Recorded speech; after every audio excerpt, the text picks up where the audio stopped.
Hello everyone, সবাই কেমন আছো? আশা করি সবাই ভালো আছো আর আমিও খুব ভালো আছি। তো আজকে আমি গোপু সোনাকে পায়েস ভোগ দিব। তো এই যে দেখতেই পাচ্ছ, আমি গোপু সোনাকে নিবেদন করেছি পায়েস ভোগ। এবার চলো পায়েসটা কিভাবে আমি রান্না করি সেটা তোমাদের সাথে শেয়ার করি। তো প্রথমেই দেখলে দুধ, গোবিন্দভোগ চাল, কিশমিশ, কাজু আর গুড় নিয়েছি। এবার দেখো একটা পাত্রের মধ্যে আমি দুধটাকে ভালো করে জাল দেব। এই যে আমি দুধটাকে ভালো করে ঘন করেছি।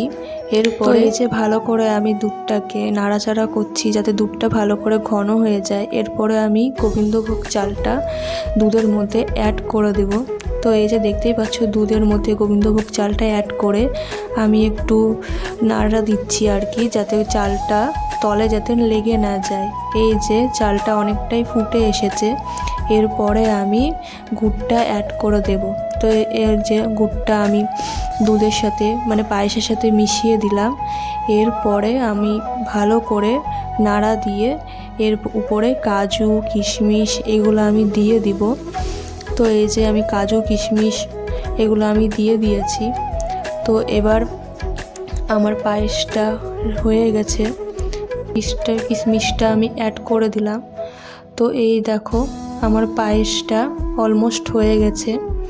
তো এই যে আমার পায়েস একদম রেডি। এবার চলো আমি গোপু সোনার জন্য পায়েসটা তুলে নিই আর কি। তো এই যে দেখতে পাচ্ছ আমার পায়েসটা কিন্তু একদমই হয়ে গেছে।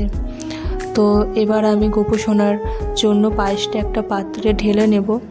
তো এই যে আমি গোপু সোনার জন্য পায়েসটা রেডি করছি। তো এবার তুলসী পাতাটা অ্যাড করে দিলাম। তো এবার চলো গোপু সোনার ঘরে নিয়ে যাই পায়েসটা।